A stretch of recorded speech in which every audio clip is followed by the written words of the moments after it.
ఏడాది క్రితం నాటి జ్ఞాపకాలు ఈశ్వర్ మనసులోని పొరల్ని తట్టి లేపి కళ్ల ముందు అన్నీ కదలాడాయి.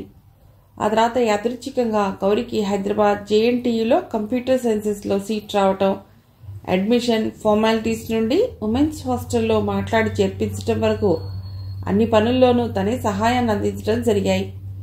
వైజాగ్లోని గోపాలపట్నం దగ్గర నుండి వచ్చిన శ్రీనివాస్ కూడా గౌరీ ద్వారా తనని పరిచయం చేసుకోవటం, అప్పటి నుంచి శ్రీను కూడా అన్ని విషయాల్లో తన సలహా తీసుకోవడం జరిగింది.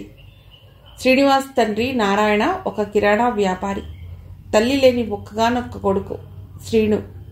అతడి ప్రాణంతో సమానం. కొడుకుని విడిచిపెట్టి ఉండలేని పరిస్థితి అయినప్పటికీ పెద్ద చదువులు చదివించాలనే కోరికతో హైదరాబాద్ పంపించాడు. అభిరుచులు కలవటంతో ఖర్గపూర్ నుండి హైదరాబాద్ వచ్చేసి ప్రాక్టీస్ పెట్టుకున్న అడ్వకేట్ పరమేశ్వరరావు గారు అబ్బాయి రవి కూడా తమతో స్నేహంగా మెలగటం, నెల్లూరు నుండి వచ్చిన ప్రతిమ రూమ్మేట్ కావటంతో గౌరీ ద్వారా తమకి ఫ్రెండ్ కావటం, అలా తాము ఐదుగురు ఒక్కటిగా కలిసి వెలిసి స్నేహ సౌరభాలు వెదజల్లుతూ చదువులు కొనసాగించడం ఒక ఆహ్లాదకరమైన ప్రయాణం. సెల్ ఫోన్ రింగ్ అవటంతో ఈశ్వర్ జ్ఞాపకాల్లోంచి వాస్తవంలోకి వచ్చాడు. అమ్మ నుండి ఫోన్. అమ్మా, ఇదిగో సెల్లార్లో ఉండే, వస్తున్నా. ఇంట్లోకి వెళ్ళాక బాత్రూంలో కాళ్ళు కడుక్కుని నేరుగా వంటింట్లోకి వెళ్ళాడు. అమ్మ రొట్టెలు చేస్తోంది. అమ్మా, పిన్ని వాళ్ళు వచ్చిండ్రా? లేదు, ఇమ్లీబన్ బస్టాండ్కి వాళ్ళ బావగారు వచ్చి వాళ్ళ ఇంటికి తీసుకుపోయిండ్రంట. రేపు దినం పొద్దుగుంకేక నల్లగుంట నుండి నేరుగా ఇడకొస్తారంట. ప్లేట్లో 4 రొట్టెలు ఆలుగడ్డ కూర వడ్డించి ఈశ్వర్కి అందించింది లలిత. అక్కడే ఫైబర్ స్టూల్ మీద కూర్చుని రొట్టెలు తినడం మొదలెట్టాడు. ఏరా, గౌరీ వాళ్ళ ఊరు వెళ్ళిపోయినదా? గరీబ్ రథ్కి టికెట్ కన్ఫర్మ్ కాలే. రాత్రి 11 గంటల ట్రైన్కి పోవాలి. శ్రీను స్టేషన్ వరకు దిగబెడతానన్నాడు. పాపం వాళ్ళ బాబాయ్ కబురు ఇయాల్టికి కూడా ఏమీ తెలవలే. నిన్నటి దినం వరకు నమ్మకం ఉండే కానీ ఈరోజు నాకు కూడా డౌట్ వస్తుండే. ఆ మాట చెప్తే భయపడుతుందని గౌరీతో అనలే. అప్పుడు డ్యూటీ నుండి నరేంద్ర గౌడ్ తిరిగి వచ్చాడు. అతడు ఫ్రెష్ అప్ అయి వచ్చాక తల్లి తండ్రి డైనింగ్ టేబుల్ దగ్గర కూర్చుని డిన్నర్ చేస్తున్నంతసేపు కబుర్లు చెప్పాడు ఈశ్వర్. మర్నాడు 7:30కే డ్యూటీకి వెళ్లే అవసరం ఉండటంతో త్వరగా పడుకోవాలని నరేందర్ బెడ్రూమ్లోకి నడిచాడు. మంచినీళ్లు తాగాక తన రూంలోకి నడిచి ఒక వారపత్రిక అందుకున్నాడు ఈశ్వర్. ఉదయం 7 గంటలకి అలారం కొడుతున్న సెల్ ఫోన్ అందుకుంటూ నిద్రలేచాడు ఈశ్వర్. అప్పటికే తయారై నరేందర్ బ్రేక్ఫాస్ట్ చేస్తున్నాడు. లలిత బాత్రూంలో ఉంది. నాన్న, అమ్మని నేను దింపుతా స్కూల్ దగ్గర. నరేందర్ టిఫిన్ తినడం పూర్తి చేసి షూ వేసుకున్నాడు. సరే అయితే నేను ఆఫీస్కి బయలుదేరుతా. కారులో వెళ్ళిపోయాడు. ఈశ్వర్ వేరే బాత్రూంలో కాలకృత్యాలు పూర్తి చేసుకుని స్నానం కూడా కానిచ్చేశాడు. బట్టలు వేసుకుంటూ సెల్ ఫోన్ అందుకుని గౌరీ నెంబర్కు ట్రై చేశాడు. కనెక్ట్ కాలేదు. మళ్ళీ రింగ్ ఇచ్చాడు, కానీ నెంబర్ రీచ్ కాలేదు. శ్రీను నెంబర్ కూడా కనెక్ట్ కావడం లేదు. సిగ్నల్స్ లేని ప్రాంతంలో ట్రైన్ ప్రయాణిస్తుండవచ్చు. కాసేపు ఆగాక మళ్ళీ ట్రై చేయొచ్చు అనుకున్నాడు. అతడు బట్టలు వేసుకోవడం పూర్తయ్యేసరికి లలిత టిఫిన్ ప్లేట్ టీపాయ్ మీద ఉంచింది. తను కూడా ఓ ప్లేట్లో టిఫిన్ తెచ్చుకుని తినసాగింది. టిఫిన్ తింటూ టీవీ స్విచ్ ఆన్ చేసి రిమోట్తో ఛానల్స్ మార్చాడు. ఉదయం పూట న్యూస్ ఛానల్లో వచ్చే రాజకీయ చర్చా వేదికలను చూడటం ఈశ్వర్కి అలవాటు. ఆ రోజు చర్చా వేదికలకు బదులు ఒక బ్రేకింగ్ న్యూస్ అన్ని ఛానల్స్లోనూ ప్రముఖంగా వస్తోంది. హైదరాబాద్లో ఒక కాలేజీ విద్యార్థిని అమానుషంగా గ్యాంగ్ రేప్ చేసి ఔటర్ రింగ్ రోడ్డు పక్కన విసిరేసిన సంఘటన గురించి వివరిస్తున్నారు. అయ్యో, ఎంత దారుణం! అమ్మ వింటుండడం చేత ఆ ఛానల్ ఉంచి తను వింటున్నాడు ఈశ్వర్. మాయని మత్సలాంటి సంఘటన అందరినీ కలిచివేస్తోంది. తెల్లవారుజాము 4 గంటల ప్రాంతంలో పటాన్చెరు సమీపంలో ఔటర్ రింగ్ రోడ్డు మీద విసిరేసినట్లుగా పడి ఉన్న 2 క్షతగాత్రికుల్ని చూసి ఆ రోడ్డంట పోయే లారీ డ్రైవర్ 108 అంబులెన్స్కి ఫోన్ చేయటం జరిగింది. 108 అంబులెన్స్ స్టాఫ్ అక్కడికి చేరుకుని పరీక్షించగా ఆ అమ్మాయిని దారుణంగా చెరిచినట్లు, ఆమె స్నేహితుడిగా భావిస్తున్న అబ్బాయిని తీవ్రంగా గాయపరిచి అక్కడ ఇరువురిని పడేసినట్లుగా గుర్తించి వెంటనే పోలీసులకి సమాచారం ఇచ్చారు. న్యూస్ రీడర్ సంఘటన వివరాలు చెప్తోంది.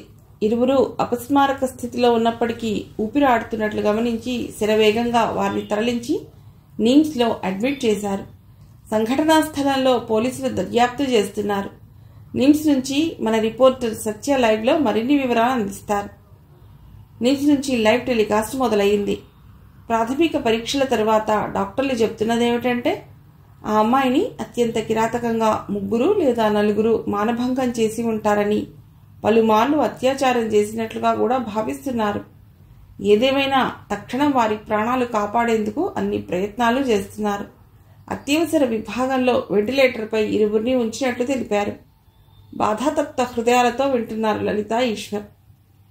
లైవ్ టెలికాస్ట్లో నిమ్స్లోని అత్యవసర విభాగం దగ్గర వాతావరణాన్ని చూపిస్తున్నారు. అన్ని ఛానల్స్ వాళ్ళు ఉన్నారు అక్కడ. పోలీసులు కొన్ని వివరాలు సేకరించి ఇప్పుడే మీడియాకు అందించారు. ఆ అమ్మాయి బ్యాగ్లోని రైల్వే టికెట్ ప్రింటౌట్ని బట్టి నిన్న రాత్రి స్పెషల్ ట్రైన్లో వైజాగ్ వెళ్లేందుకు ఆమె ఇంటి నుండి బయలుదేరి ఉండవచ్చని తెలిపారు. ఆమె అసలు పేరు తెలిసినప్పటికీ గోప్యత పాటించవలసిన దృష్ట్యా సబల అనే మారుపేరుని పోలీసులు తెలిపారు. ఐడి కార్డు ఆధారంగా ఆ అబ్బాయి పేరు శ్రీనివాస్ అని వారిద్దరూ జేఎన్టీయూ విద్యార్థులుగా గుర్తించారు. 1000 ఓళ్ల షాక్ తిన్న వాడిలా ఉండిపోయాడు ఈశ్వర్. అతని మస్తిష్కంలో పెను విస్ఫోటనం సంభవించినట్లుగా శిలాప్రతిమలా నిల్చుండిపోయాడు. అదే పరిస్థితిలో లలిత అచేతనురాలే చేష్టలుడిగి నిస్త్రాణగా కూలబడిపోయింది. ట్రైన్లో ఈసరికి ఊరికి దరిదాపుల్లో ఉండవలసిన గౌరీ ఇలా నో, అది గౌరీ కాదు. ఆ అవకాశం లేదు. ఈశ్వర్ మనసుని ఆలోచనలు అతలాకుతలం చేస్తుంటే రెండో పక్క దుఃఖం తన్నుకొస్తుంటే కళ్ళ వెంబడి నీళ్లు బొటబొట కారుతున్నాయి. నిజం కాకూడదనే కోరిక ఎంత బలీయమైనదైనా వాస్తవం కఠినంగానే ఉంటుంది. ఏమిట్రా ఇది ఇంత ఘోరం? దేవుడా, ఇది మన గౌరీ కాకుండా చూడు. ఆపుకుందామని ప్రయత్నిస్తున్న దుఃఖాన్ని దిగమింగలేకపోతోంది లలిత. ఊహించలేని వాస్తవాన్ని తట్టుకునే శక్తి లేక ఇద్దరూ బేలల్లా ఏడుస్తూ ఉండిపోయారు. టీవీలో లైవ్ టెలికాస్ట్ కొనసాగుతూనే ఉంది. రిపోర్టర్లు అప్డేట్స్ ఇస్తూనే ఉన్నారు. కొద్ది నిమిషాల తర్వాత ఈశ్వర్ రవికి ఫోన్ చేశాడు. అప్పుడే నిద్రలేచిన రవి ఈశ్వర్ చెప్పింది విని శరాఘాతం తగిలిన వాడిలా విలవిలలాడిపోయాడు. రవి, నేను అమ్మ ఇప్పుడు బయలుదేరుతున్నాం. నేరుగా నిమ్స్కు పోతాం. నువ్వు ఇమ్మీడియట్గా తయారై ప్రతిమను తీసుకుని అక్కడికి వస్తావుగా. లలిత స్కూల్కి ఫోన్ చేసి రావట్లేదని చెప్పింది. నరేందర్కి ఫోన్లో జరిగిన ఘోరం గురించి చెప్పింది. 10 నిమిషాల్లో ఇద్దరూ బైక్ మీద బయలుదేరారు. జేఎన్టీయూలో ఈ వార్త దావానలలా వ్యాపించింది. స్టూడెంట్స్, అధ్యాపకులు ఏదో ఒక వాహనం పట్టుకుని నిమ్స్కు బయలుదేరారు. నిమ్స్ పరిసరాల్లో వందలాది జనం. టీవీ ఛానళ్ల ద్వారా తెలుసుకున్న విద్యార్థులు, మహిళా సంఘాల వారు సిటీ నలుమూలల నుండి అక్కడికి చేరుకుంటున్నారు. సోషల్ వెబ్సైట్లలో శరవేగంగా ఈ వార్త సర్క్యులేట్ కావడంతో జాతీయ న్యూస్ ఛానల్స్కు చెందిన ఓబీ వ్యాన్లు కూడా బార్లు తీరాయి. బైక్ల మీద, కార్ల మీద వస్తున్న విద్యార్థులు పరుగులు తీస్తూ ఇంటెన్సివ్ కేర్ యూనిట్ భవనం దగ్గర చేరుకుంటున్నారు. విద్యార్థుల కళ్ల నిండా నీళ్లతో బిగ్గరగా ఏడుస్తున్నారు. అక్కడ చేరుతున్న జనసమూహం అంతకంతకు పెరుగుతుండటంతో పోలీసులు కంట్రోల్ చేస్తున్నారు. జనాల మధ్యలో ఉండి దారి చేసుకుంటూ పోలీస్ అధికారి దగ్గరకు చేరగలిగారు ఈశ్వర్, లలిత. తమని పరిచయం చేసుకుని గౌరీ తల్లిదండ్రులు తమకు తెలుసని చెప్పారు. అతడు వాళ్ళిద్దరినీ లోపలికి తీసుకువెళ్లాడు. ఈశ్వర్ దగ్గర నుండి సీనియర్ పోలీస్ ఆఫీసర్ వివరాలు సేకరించాడు. బాధితుల తల్లిదండ్రుల పేర్లు, అడ్రస్ నోట్ చేసుకున్నాడు. గౌరీని, శ్రీనివాస్ని చూసేందుకు ఐసీయూలోకి వెళ్లే ప్రయత్నం చేశారు. కానీ హాస్పిటల్ సిబ్బంది అనుమతించలేదు. మరి కాసేపటికి రవి, ప్రతిమ అక్కడికి చేరుకున్నారు. అసలు ఏం జరిగిందో ఊహకు కూడా అందని పరిస్థితిలో అయోమయంలో ఉన్నారు. గౌరికి, శ్రీనుకి ఎలా ఉందో తెలుసుకునేందుకు హాస్పిటల్ సిబ్బందిని ఏ ఒక్కరినడిగినా ఏ సమాధానం రావటం లేదు. ఒక్కసారి శ్రీనుని మాత్రం కాస్త దూరం నుండి చూడటానికి అనుమతి ఇచ్చారు. వంటి నిండా గాయాలు, రక్తస్రావంతో అచేతనంగా ఉన్నాడు. రాత్రి 9:30కి శ్రీను వచ్చాడు. అప్పటికే గౌరీ రెడీగా ఉంది. వెంటనే బయలుదేరారిద్దరు. నేను కింద వరకు వచ్చి దిగబెట్టాను. బస్ కోసం వాళ్ళు జేఎన్టీయూ జంక్షన్ వరకు నడుచుకుని వెళ్తామన్నారు. వెక్కి వెక్కి ఏడుస్తున్న ప్రతిమను ఊరడించడం ఎవరి వల్ల కావటం లేదు. రాత్రి 11:30 టైంలో ఇద్దరి సెల్ నంబర్లకి ట్రై చేశా, కనెక్ట్ కాలేదు. సిగ్నల్ ప్రాబ్లం అనుకున్నాను. 2 రాజకీయ పార్టీలకు చెందిన మహిళా నాయకురాళ్లు తమ అనుచరగణంతో రావడంతో హాస్పిటల్ పరిసరాలన్నీ మరింత రద్దీగా మారాయి. టీవీ ఛానళ్లు ఇక్కడి పరిస్థితిని టెలికాస్ట్ చేస్తున్నాయి. యువత నుండి వస్తున్న ఈ ప్రతిస్పందన చూసి రాష్ట్ర హోంమంత్రి డాక్టర్లకు ఫోన్ చేసి బాధితుల కండిషన్ తెలుసుకుని అత్యంత శ్రద్ధ తీసుకోవాల్సిందిగా సూచిస్తూ ప్రత్యేక డాక్టర్ల బృందాన్ని ఏర్పాటు చేయమని ఆదేశించారు. బాధితుల కండిషన్ మానిటర్ చేస్తూ అవసరం మేరకు మెడిసిన్ డోసిస్తూ డాక్టర్లు అత్యంత కేర్ తీసుకుంటున్నారు. అన్ని రకాల పరీక్షలు నిర్వహించాక గౌరీకి అత్యవసరంగా సర్జరీ చేయాలని నిర్ణయించారు. 11 గంటలకు డాక్టర్లు న్యూస్ బులెటిన్ విడుదల చేశారు. మల్టిపుల్ ఇంజురీస్ వలన బాధితురాలి ఆరోగ్య పరిస్థితి క్రిటికల్గా ఉంది. ఆమె అవయవాల లోపల, పొట్టలోనూ తీవ్రమైన గాయాలున్నాయి. రక్తస్రావం ఆగటం లేదు. ఇన్ఫెక్షన్కు దారి తీయకుండా ఉండడం కోసం దెబ్బతిన్న పెద్ద పేగు కొంతమేర తొలగించేందుకు రేపు గాని ఎల్లుండి గాని సర్జరీ చేయాలని నిర్ణయించాం. శ్రీనివాస్ పరిస్థితి క్రిటికల్గానే ఉన్నప్పటికీ స్టేబుల్గానే ఉంది. అతడి తల మీద గాయం వలన బ్రెయిన్లో బ్లడ్ గడ్డగట్టింది. 2-3 రోజులు చూసి అవసరమైతే అతడికి సర్జరీ చేయవలసి వస్తుంది. రిపోర్టర్ల ఒత్తిడి మీద పోలీసులు తమ విశ్లేషణ, దర్యాప్తు పురోగతి వివరాలు వెల్లడించారు. బాధితులిద్దరూ రాత్రి ఇంటి నుండి బయలుదేరాక బస్ కాకుండా ఏదైనా ప్రైవేట్ వాహనం ఎక్కి ఉంటారని భావిస్తున్నా. 3 లేదా 4 వ్యక్తులు వీరిని కారు లేదా ఇన్నోవా లాంటి వాహనం ఎక్కించుకుని రింగ్ రోడ్డు వైపు మళ్లించి దాడి చేసి మొబైల్ ఫోన్స్ లాక్కున్నాక ఇద్దరిని గాయపరిచి తర్వాత అమ్మాయిని సామూహికంగా అత్యాచారం చేసి ఉంటారని ప్రాథమిక అంచనాకి వచ్చాం. నేరస్తులు పలుమార్లు అత్యాచారం చేసి ఇద్దరూ చనిపోయి ఉంటారని నిర్ధారణకొచ్చాక పటాన్చెరు ప్రాంతంలో వాహనం నుండి జారవిడిచి ఉంటారని భావిస్తున్నాం. క్లూస్ టీమ్, ఫోరెన్సిక్ విభాగం తమ పని కొనసాగిస్తున్నాయి. శాంపిల్స్ కలెక్ట్ చేసుకుంటున్నాయి. 2-3 రోజుల్లో మరిన్ని వివరాలు తెలియపరుస్తాం. ఈ వివరాలు విన్న మహిళలు, స్టూడెంట్స్ విలవిల్లాడారు, కళ్లల్లో నీళ్లు పెట్టుకున్నారు. ఈ వార్త మీడియాలో, సోషల్ నెట్వర్క్ సైట్లలో మరింత సంచలనాన్ని సృష్టిస్తోంది. టీవీ ఛానళ్లు లైవ్ టెలికాస్ట్తో పాటు మహిళల భద్రత అనే అంశం మీద చర్చాగోష్ఠులు నిర్వహిస్తున్నారు. రాజకీయ నాయకులు, సామాజిక కార్యకర్తలు మహిళా గోష్ఠుల్లో పాల్గొంటూ ప్రస్తుత పరిస్థితులను, వ్యవస్థలోని లోపాలను ఘాటుగా విమర్శిస్తూ వాదోపవాదాలు కొనసాగిస్తున్నారు. ఒకరోజు గడిచింది. వస్తూనే హాస్పిటల్ మెట్ల మీద కూలబడి నెత్తి బాదుకుంటూ రోధిస్తున్నారు రామినాయుడు, భాగ్యమ్మ, జానకి. అయ్యో, నా బిడ్డ ఎవరికి అన్యాయం చేసింది? హైదరాబాద్ చక్కగా చదివి మంచి ఉద్యోగం చేస్తానని వచ్చిన బిడ్డ ఇలా, దేవుడా ఏమిటి కర్మ? యాత్రలకు వెళ్ళిన బాబాయ్ ఇంకా ఇంటికి రాలేదని మాకు ధైర్యం చెప్పడానికి బయలుదేరింది.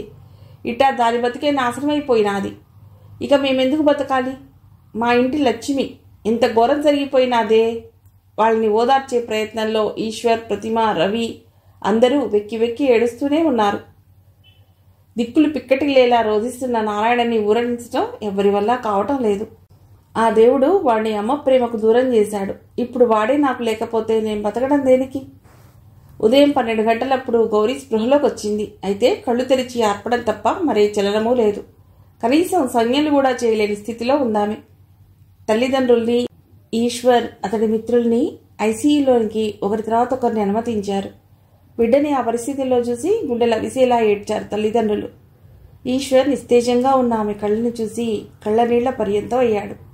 మాట్లాడించే ప్రయత్నం చేశాడు, కానీ ఎటువంటి చలనమూ రాలేదు. డాక్టర్లు ప్రతి గంటకి వచ్చి పరిస్థితి మానిటర్ చేసి అవసరమైతే మందులను మారుస్తున్నారు, ఫ్లూయిడ్స్ ఎక్కిస్తున్నారు. సాయంత్రం 5 గంటలకి మరి కొంచెం స్పందన కనబడింది. సంజ్ఞలను బట్టి డాక్టర్లు ఆమె చెప్పదలిచిన మాటను అర్థం చేసుకున్నారు. నాకు బతకాలనుంది, అధిక రక్తస్రావం, ఇన్ఫెక్షన్ పెరగవచ్చనే ఆందోళనతో డాక్టర్లు వెంటనే సర్జరీకి నిర్ణయం తీసుకున్నారు. ఆ సాయంత్రం ట్యాంక్ బండ్ దగ్గర వేలాది మంది యువతీ యువకులు ధర్నా నిర్వహించారు. నేరస్తులని పట్టుకుని ఉరితీయాలని ముక్తకంఠంతో డిమాండ్ చేశారు. రాత్రి 8 గంటలకు మొదలైన ఆపరేషన్ 12 వరకు కొనసాగింది. దెబ్బతిన్న మేరకు పెద్ద పేగు తొలగించారు. ఐసీయూలోనే ఆమె నుంచడం చేత ఎవరిని అనుమతించలేదు. రెండో పక్క శ్రీను ఆరోగ్య పరిస్థితి నిలకడగానే ఉన్నప్పటికీ ఇంకా మాట్లాడే పరిస్థితిలో లేడు. గౌరీ తల్లిదండ్రుల్ని నరేందర్, లలిత తమ ఇంటికి తీసుకెళ్లారు. శ్రీనివాస్ దూరపు బంధువు నారాయణని తన ఇంటికి తీసుకెళ్లాడు. 3 రోజులు గడిచాయి. గౌరీ పొట్టలోని ఇన్ఫెక్షన్ విస్తరించే ప్రమాదం ఏర్పడటంతో మరో 2 సర్జరీలు చేశారు. నెమ్మదిగా చికిత్సకు ఆమె దేహం స్పందిస్తుందనే వార్తలు వెల్లడి చేశారు డాక్టర్లు. బతకాలనే కోరికే ఆమెలో ధైర్యాన్ని నింపుతుందన్నారు. బలీయమైన ఆమె ఆత్మవిశ్వాసాన్ని అందరూ ప్రశంసించారు. అయితే ఆ రోజు సాయంత్రం అనూహ్యంగా గౌరీ ఆరోగ్యం అత్యంత ఆందోళనకరంగా పరిణమించింది. కాలేయము, కిడ్నీ పని మందగించింది. ఊపిరితిత్తులో ఇన్ఫెక్షన్ సోకింది. డాక్టర్ల బృందం క్షణం కూడా ఆలస్యం చేయకుండా మళ్లీ వెంటిలేటర్ అమర్చారు.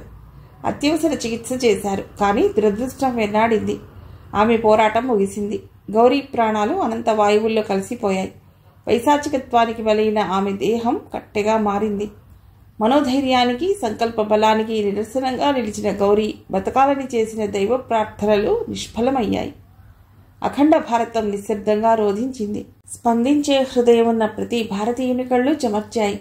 తమ ఇంట్లోని వ్యక్తిని కోల్పోయినట్లుగా అందరూ బాధకు గురయ్యారు.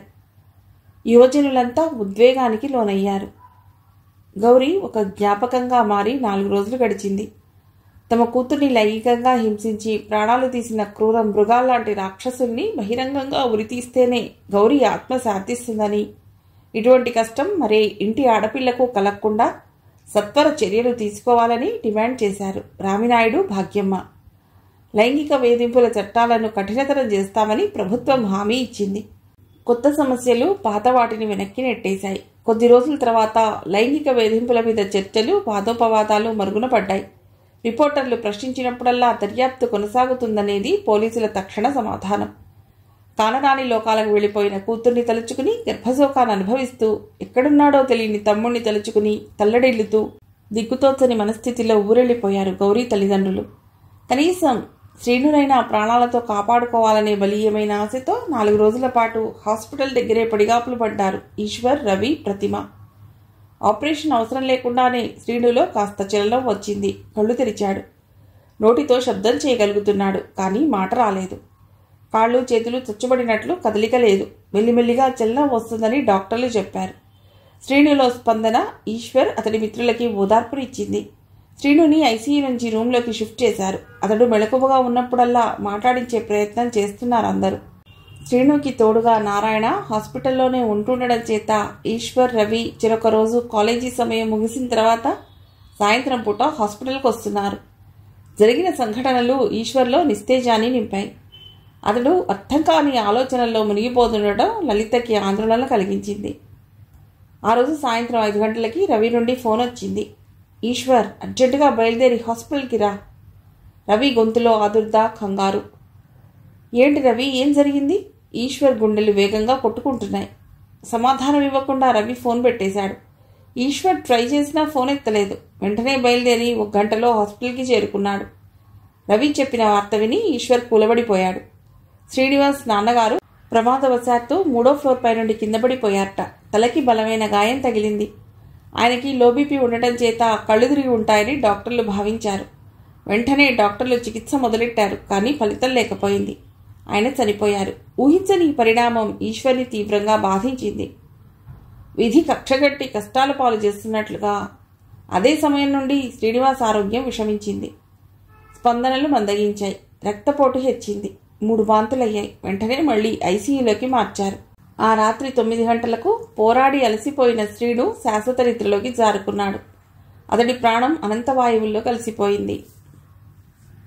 ఒకదాని వెంబడి ఒకటిగా అనూహ్యంగా జరిగిన సంఘటనలు ఈశ్వర్ మనస్సుని ఛిద్రం చేశాయి. గత వారం రోజులుగా ఏం జరుగుతున్నదో అర్థం కాక, ఏం చేయాలో తెలియక దిక్కుతోచని స్థితి ఆవరించింది. కళ్ల ఎదుటే నిష్కారణంగా 3 ఆత్మీయులు నిర్జీవులుగా మారటాన్ని అతడి మనస్సు అంగీకరించటం లేదు. వాళ్ళు 3 ఏం నేరం చేశారని ఇంతటి శిక్షకు పాత్రులయ్యారో ఈశ్వర్ ఊహకి తట్టడం లేదు. అంతా విధి నిర్ణయమని సమాధాన పట్టానికి అతడి అంతరాత్మ సిద్ధపడడం లేదు. ఇంతటి దారుణానికి కారణమైన మానవ మృగాలు శిక్ష నుండి తప్పించుకుని యథేచ్ఛగా తిరగగలగటం ధర్మమా, న్యాయమా అనే ప్రశ్నకు జవాబు లేకపోవటం అతడి మదిని తొలిచేస్తోంది. స్తబ్దత ఆవరించిన ఈశ్వర్ మళ్లీ మామూలుగా మారటాని కోసం నరేందర్, లలిత అతడితో ఎక్కువ సమయం గడపటం, మాటల్లో ఉంచటం చేస్తున్నారు.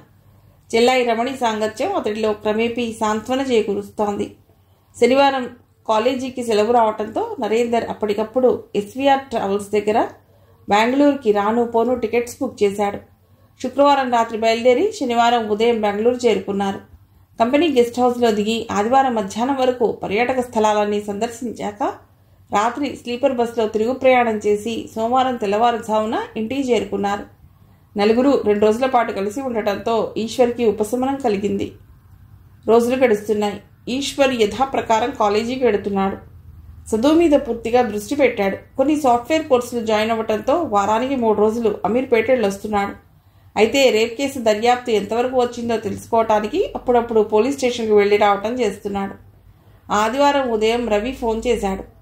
ఈశ్వర్, మీ డాడీ ఇంట్లో ఉన్నారా? ఎటైనా వెళ్తున్నారా? రవి, ఈ దినం ఎక్కడికి పోయేది లేదు. నాన్న ఇంటి దగ్గరే ఉన్నారు. ఏం లేదు, నాతో పాటు మా డాడీ వస్తానన్నారు మీ నాన్నగారిని కలవటానికి. ఓకే, తప్పకుండా మీ నాన్నగారిని తీసుకురా. ఉదయం 11 గంటలకి రవి వాళ్ళ డాడీ పరమేశ్వరరావు వచ్చారు. నరేందర్ విష్ చేసి సోఫాలో కూర్చోమని చెప్పి తను కూర్చున్నాడు. సార్, బాగున్నారా? మనం కలిసి చాలా దినాలైంది. అవునండి, మీరెలా ఉన్నారు? లలిత వచ్చి విష్ చేసి మంచినీళ్ళు అందించింది. లోపల నుంచి బిస్కెట్లు సకినాలు ఒక ప్లేట్లో పెట్టి తీసుకొచ్చి తను అక్కడే కూర్చుంది. రవి, ఈశ్వర్ అక్కడే కూర్చుని పెద్దవాళ్ల మాటల్ని ఫాలో అవుతున్నారు. కాసేపు పిచ్చాపాటి మాట్లాడుకున్న తర్వాత పరమేశ్వరరావు అన్నాడు, ఇవేవీ కాదు కానీ ఒక ముఖ్యమైన విషయం మీతో మాట్లాడదామని వచ్చాను. ఏం పర్లేదు చెప్పండి. తండ్రి చూపుని అర్థం చేసుకుని రవి జరిగిన గతాన్ని చెప్పడం మొదలెట్టాడు. అసలు ఆ రోజు హాస్పిటల్లో ఏం జరిగిందంటే, హాస్పిటల్ రూమ్లోకి ఎంటర్ అయిన రవి మ్రాన్పడిపోయాడు. టీవీలో కనబడుతున్న దృశ్యాల్ని చూసి తీవ్రంగా చెలిస్తూ బుగ్గిపోతున్నాడు శ్రీను. అతడి రియాక్షన్ అర్థం కాక నారాయణ గాబరా పడుతున్నాడు. జాతీయ స్థాయి ఎంటర్టైన్మెంట్ టీవీ ఛానల్ వాళ్ల రియాలిటీ షో 100వ ఎపిసోడ్ హైదరాబాద్లోని రవీంద్ర భారతిలో గ్రాండ్గా జరుగుతోంది. ఆ ప్రోగ్రాం లైవ్ టెలికాస్ట్ టీవీలో వస్తోంది. ఆ కార్యక్రమానికి వస్తున్న బడాబాబుల్ని చూపిస్తున్నారు. ఇన్నోవాలో దిగి నడుస్తున్న 3 యువకుల్ని చూసి ఊగిపోతున్నాడు శ్రీను. అతడి కళ్ళే రబడ్డాయి. బెడ్ మీద ఎగిరెగిరి పడుతున్నాడు. మాట్లాడేందుకు విశ్వ ప్రయత్నం చేస్తున్నాడు. నోట్లోంచి చొంగగా ఆరుతోంది. రవి చురుగ్గా ఆలోచించాడు. గది తలుపులు వేసి లోపల గడియబెట్టి వెంటనే టీవీ దగ్గరకు పరిగెత్తాడు. ఆ 3లో ఒకడిని చూపిస్తూ, వీడు రేప్ చేసిన వాళ్లలో ఒక్కడు అవునా? శ్రీను అవునన్నట్లు తలూపాడు. వీడొక్కడేనా ఈ 3నా? 3 అని సంజ్ఞ చేస్తూ గొంతు పెగుల్చుకుని అరుస్తూ తలూపాడు శ్రీను. ఈ 3రేనా ఇంకా ఎవరైనా ఉన్నారా? శ్రీను శక్తినంతా కూడా తీసుకుని చేస్తున్న ప్రయత్నానికి అతడి చేతుల్లో కాస్త చలనం పెరిగింది. 3 వేళ్లు చూపిస్తూ అవునన్నట్లు తలూపాడు. రెండో ప్రశ్నకి సమాధానం అన్నట్లు తల అడ్డంగా ఊపుతూ చెయ్యి కూడా ఊపాడు. శ్రీను చెప్పడానికి ప్రయత్నిస్తున్న విషయాలను అర్థం చేసుకుంటూ తీవ్రమైన ఉద్వేగానికి లోనవుతున్నాడు నారాయణ. శ్రీను చెప్పు, నువ్వు మాట్లాడగలవు. ఆ రోజు ఏం జరిగిందో చెప్పు, మాట్లాడటానికి ప్రయత్నించు. రవి చేసే ఒత్తిడికి శ్రీను విశ్వ ప్రయత్నం చేస్తున్నాడు. శ్రీను సంజ్ఞలను ఎక్స్ప్రెషన్స్ను అర్థం చేసుకుంటూ రెండో పక్క శరవేగంగా ఆలోచిస్తున్నాడు రవి. ఈ పైశాచిక సంఘటన వెనుక ఏ స్థాయి వ్యక్తులున్నారో అన్న యథార్థం అతడికి మింగుడు పట్టలేదు. శ్రీను చేస్తున్న బలీయమైన ప్రయత్నాలకు ఫలితంగా అతడి నాలుక కాస్త స్వాధీనంలోకి వచ్చింది. చిన్న చిన్న పదాలు మాట్లాడటానికి ప్రయత్నిస్తున్నాడు. ముద్దగా వస్తున్న మాటల్ని అర్థం చేసుకునే ప్రయత్నం చేస్తూ రవి అతడిని మరింత మాట్లాడమని ఎంకరేజ్ చేస్తున్నాడు. శ్రీను ప్రయత్నం ద్వారా కమ్యూనికేట్ అయిన విషయం ఏమిటంటే, ఆ రాత్రి బస్ ఎక్కడం కోసం ప్రగతినగర్ రోడ్లో జేఎన్టీయూ చౌరస్తా వైపు నడుస్తున్న గౌరీ, శ్రీనులను చూసి ఆ 3 ఇన్నోవా ఆపారు. వీళ్లు రైల్వే స్టేషన్కు వెళ్తున్నట్లు గ్రహించి కుక్కట్పల్లి వై జంక్షన్ దగ్గర పెద్ద యాక్సిడెంట్ అయిందని, అక్కడి నుంచి బస్సులేవి వెళ్లటం లేదని, తాము కూడా స్టేషన్కు వెళ్తున్నామని, తమతో వస్తే ఆల్విన్ చౌరస్తా మీద నుండి పంజగుట్ట, బేగంపేట్ మీదుగా స్టేషన్కి తీసుకెడతామని నమ్మబలిగారు. శ్రీను తటపటాయించినా తప్పనిసరిగా ఊరు వెళ్లాలనే నిర్ణయంతో గౌరీ సరేనంది.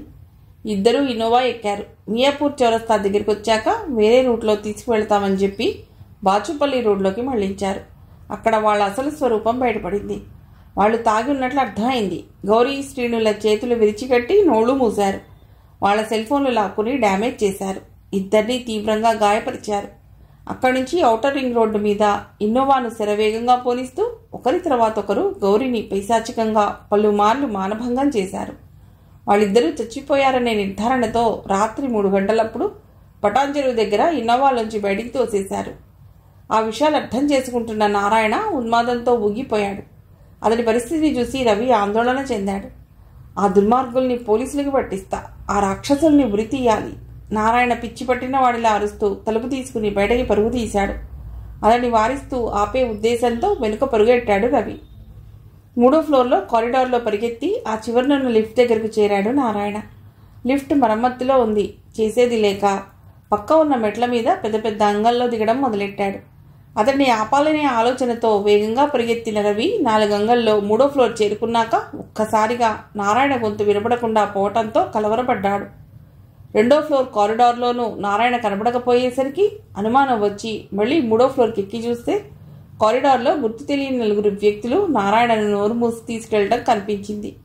కనులు మూసి తెరిచేంతలో కారిడార్ ఆ చివరకు లాక్కుపోయి నారాయణను అక్కడి నుంచి కిందికి తోసేసి అదే వేగంతో ఎమర్జెన్సీ ఎగ్జిట్ నుండి బయటికి పారిపోయారు. ఈ హఠాత్ పరిణామానికి రవి నివ్వెరపోయాడు.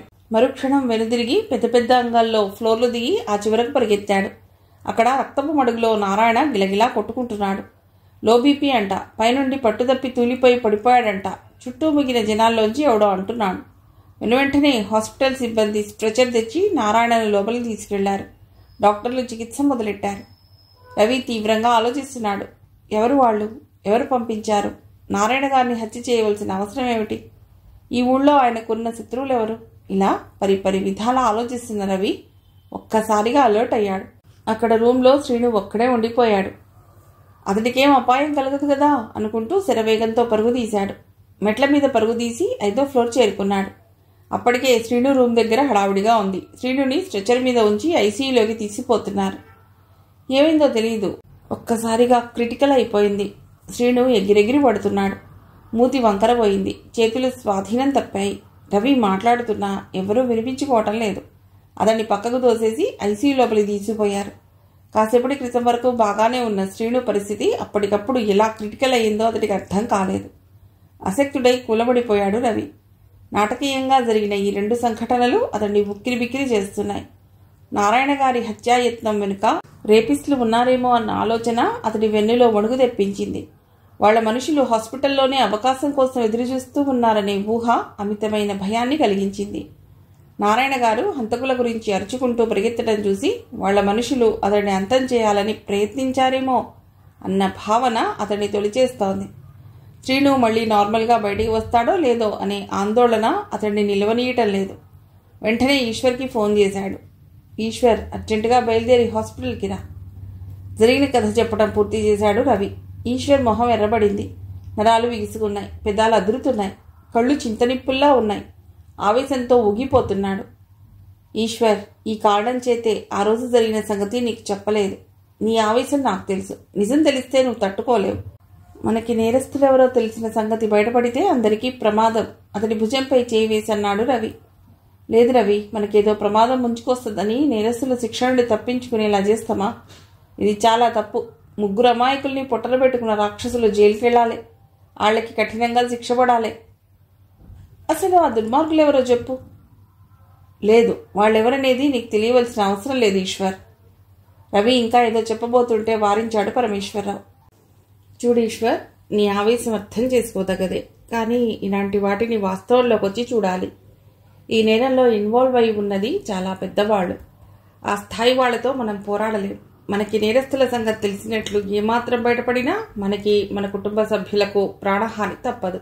ఎవరూ మనని ఈ ప్రమాదం నుండి తప్పించలేరు. అన్యాయాన్ని సహించి ఊరుకోవటం మానవత్వం కాదు కదా అనిపిస్తుంది. కానీ మనం అశక్తులం. అడ్వకేట్నైన నేనే ఇలా ఎందుకు మాట్లాడుతున్నానో అర్థం చేసుకో. సినిమాల్లో హీరో విలన్ని మట్టి కనిపించడం జరుగుతుంది, కానీ నిజ జీవితంలో ఇలా జరగటం అరుదు. ధనవంతుల్ని, అసాంఘిక శక్తుల్ని సామాన్యులు ఎదుర్కోవాలంటే చాలా నష్టపోవలసి వస్తుంది. ప్రాణాలు కూడా కోల్పోవచ్చు. పరమేశ్వరరావు చెప్పిన మాటల్ని విన్న ఈశ్వర్ ఏం మాట్లాడలేదు. రవి చెప్పింది, ఆ తర్వాత పరమేశ్వరరావు చెప్పింది విన్నాక నరేందర్కి బాధ, భయము రెండూ కలిగాయి. ఈషు, సార్ చాలా కరెక్ట్గా చెప్పిండు. మీకు తెలియకుండానే నువ్వు, రవి పెద్ద ప్రమాదంలో చిక్కుకుండ్రు. మీకు అసలు నిజం తెలిసినట్టు వాళ్ళకి ఏమాత్రం డౌట్ వచ్చినా వదిలిపెట్టరు. సార్ చెప్పినాక ఆలోచిస్తే నాకు టెన్షన్ వస్తుంది.